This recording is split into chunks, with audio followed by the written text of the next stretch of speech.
Hey there, friends. Welcome back to Second Star to the Left. I'm Michelle, and this is my daughter, Billy. Hi. And here's where we'll share board game reviews, ramblings, and a few wrong turns along the scenic route.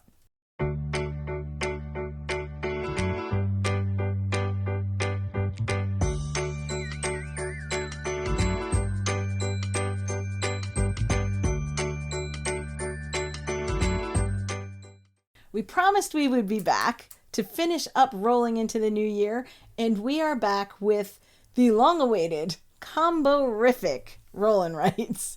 Now, the reason that this one took a little longer is, one, I had to try and convince Billy to play what she refers to as spreadsheet roll and writes.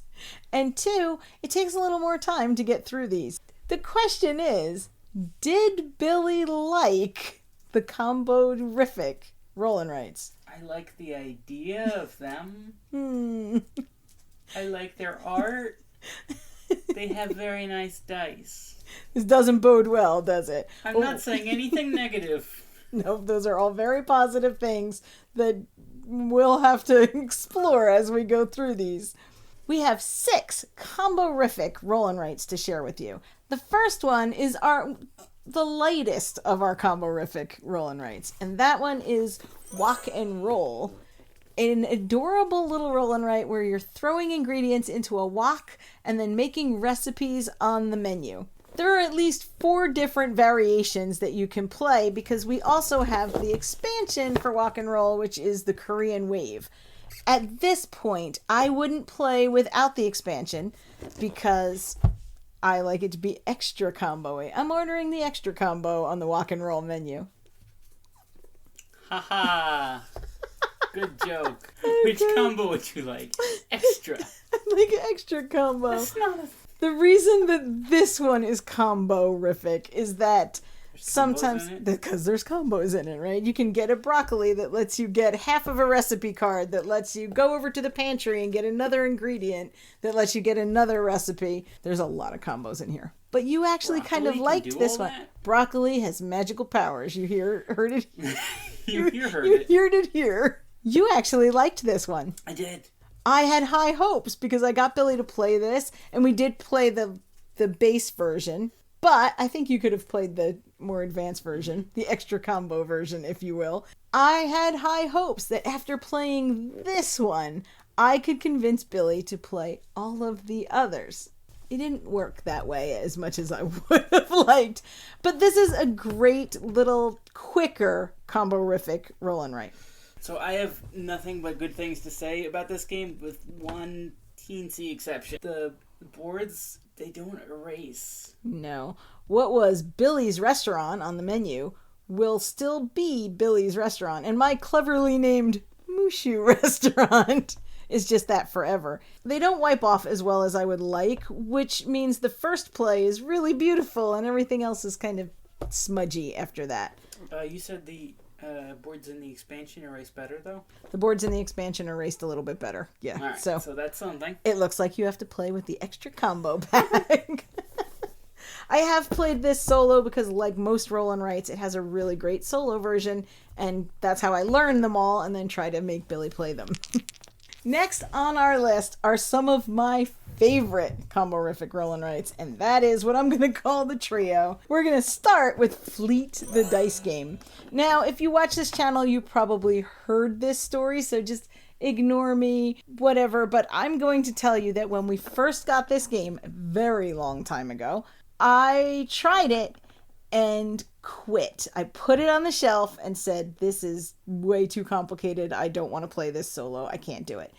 But this was before we were actually playing a lot of board games, and we just weren't used to some of the common mechanics, and we weren't really used to more challenging rule sets. That said, when I took it back out the second time, I played this game over and over and over and over to the point where I laminated a couple of sheets so that I would never run out. Because you're a huge nerd. I like this theme. It reminds me of New England, a place that I'm very fond of going on vacation, and I like the fishing boats. I can't look at the cover without thinking of Downeaster Alexa. Do you want to put on some nautical music and play Fleet the Dice Game? I want to do half of that. In this one, you are getting licenses to take out fishing boats, to go fishing, to get some points, to get things at the wharf, to buy things at the market, to get more points, to get more licenses, to get more boats. It all combos together. It does it so often that I kind of lose my place sometimes and can't remember if I've spent that bonus or not. I can't decide whether this is my favorite or if this is my favorite. This is Three Sisters, which was the second in this trio. I got this one, because I really loved Fleet, and 2, because I thought I could convince Billy if it was pumpkins and gardening. And honestly, you almost had me. It's a really good theme, and it looks really pretty, and it sounds really fun, but every time I look at the board, my eyes just gloss over a tiny bit. I have, on more than one occasion, set this all on the table, tried different methods of teaching this game, and every time we get to, are you ready to play? Billy bails out. I can't blame her at this point because she has tried, but I believe what you said was, I love the dice and the art, but the game, I don't see the fun. I don't think I said I don't see the You fun. Said I don't remember saying that. It's very pretty. It is very pretty, and I think it's fun. I love how much I yell at, I believe her name is Farmer Edith, when I'm playing solo. Yeah, because you say some very mean and hurtful things to her. I do. Because she gets in there and just ruins my garden and takes things from my shed. When you're playing solo, as the opponent, the AI drafts a die just like your opponent would, only instead of building something nicely and over on their own sheet, she just goes into your garden and scratches things off. Just starts tearing stuff up out of your pulling yard. stuff out of the garden. No pumpkins for you. She's annoying. You need to get a restraining order. Get in my garden, Edith. I'm pretty sure that my favorite between the two of these is whichever one I've played last. That's how it goes. Very decisive of right? you. If I play Fleet, I'm pretty sure that one's my favorite. And if I play Three Sisters, then I'm pretty sure that one's my favorite. Fleet has less going on, oddly, for a complicated game, because in Three Sisters you also have the rondelle where you're kind of moving things around and deciding whether it rains or you're going to plant things. They're both really great. They both have a million combos that you have to keep track of. And then, just in time for rolling into the new year, Motor City showed up. I really like the box. It looks like a model kit. It does look like a model kit. I really want to love Motor City. I liked it the first time I played it. I haven't given it enough time to get through it without having to check the rules. So I'm still playing it and kind of looking up to see if I'm making a mistake. And I am pretty sure that it will creep right up there with Fleet and Three Sisters. This one is about testing cars and building cars and I believe selling. There is money in a car lot in there. And again, you don't have Edith, but you have, what's her name in this one? It's still Farmer Edith. She's just in your factory now. It's not Edith. I want to say it's wires out of things. I want to say it's like Auditor Edna. I don't know what her name is though, but there's still someone running around your factories and just throwing a wrench into production. Did you like that? That's right, folks. Combos and puns. Was that a pun? Shut up! Okay. Motor City is probably right on its way up the list of my favorites. I just need some more time to spend with it. This one came while we were filming rolling into the new year, so I haven't had a lot of chance to play with it. I don't think you've even really had a chance to look at it. Not really, no. Okay. The big monster. The one that held things up for a very long time. Of the games on this table, this is not the big monster. It is to me. No. Don't point at that. This is the big monster. No, It's coming up next. You'll all see and agree with me. Twilight Inscription is the closest that Billy and I are going to come to Twilight Imperium for a very long time. Because Twilight Imperium can be a 12-hour game, and this is a lot more streamlined. That said, it is still like a 2.5-hour roll and write. What's it say? 120 minutes.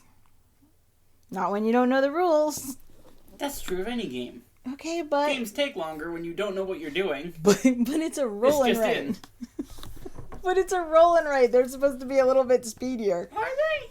I did really enjoy my play of this. You'll note that I say play, singular, because it has been so hard to get back to the table. And when I want something with a lot of combos, I'm more likely to reach for one of those in the trio, or one yet to come.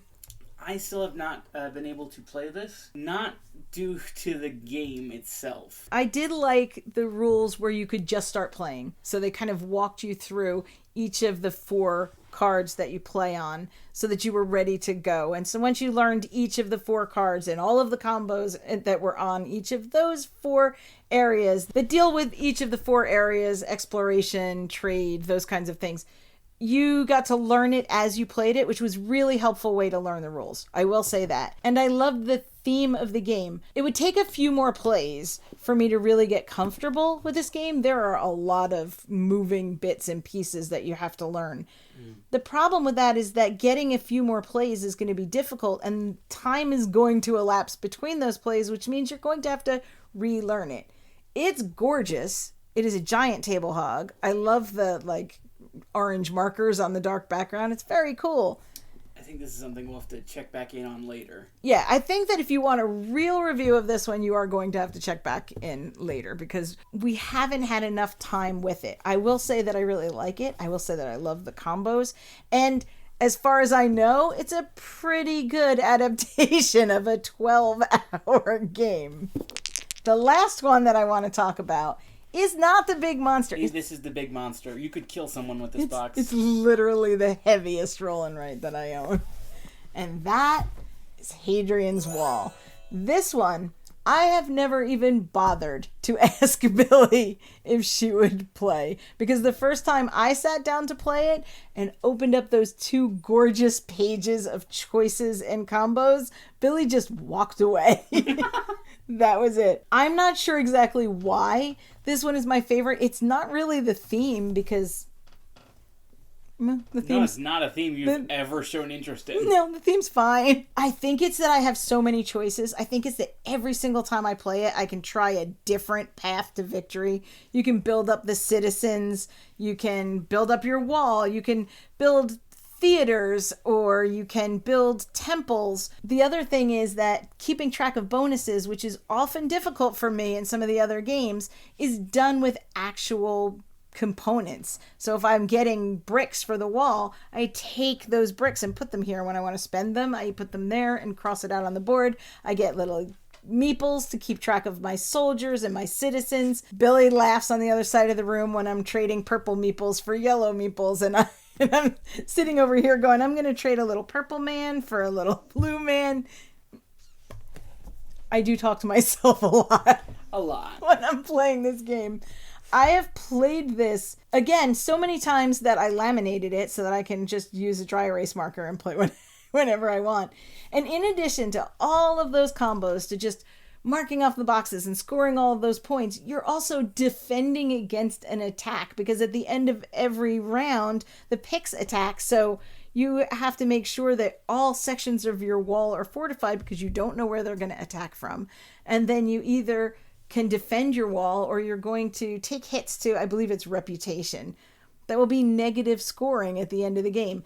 There's just a lot going on in this box, and it can feel like you're learning 4 games to play it, but it's worth it. This is, it might be my favorite. I don't know. We're going to rank them. Our last video, the next video coming up, is going to be Billy and I ranking all of these roll and writes to come up with our top 10.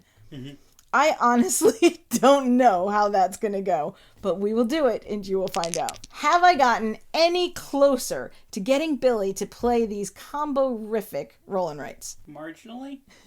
Marginally. Have I gotten Billy to play any of these heavier roll and writes? Walk and roll. Walk and roll. I did get you to play walk and roll. And I did get you to sit down at the table for Three Sisters several times. Several times.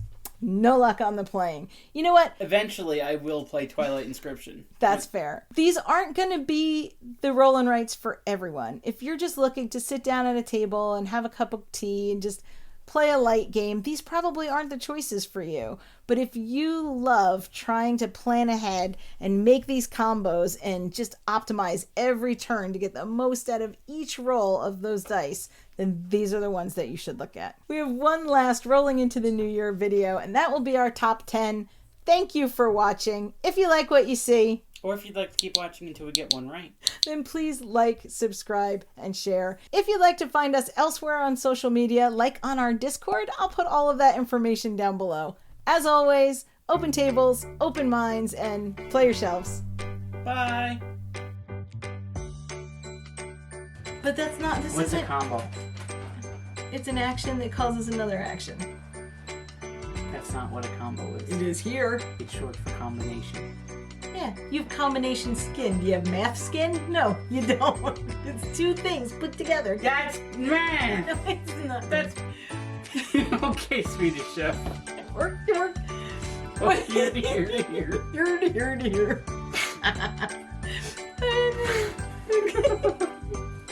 And I went on the bottom to start with? No, it wasn't. This was opposite. So I had to switch these two. Then why'd you switch? You did 3 moves. I'm bad at switching. You would fail at that colorful ring puzzle they give to monkeys, where they have to stack it. You would fail. This is supposed to be a quick video.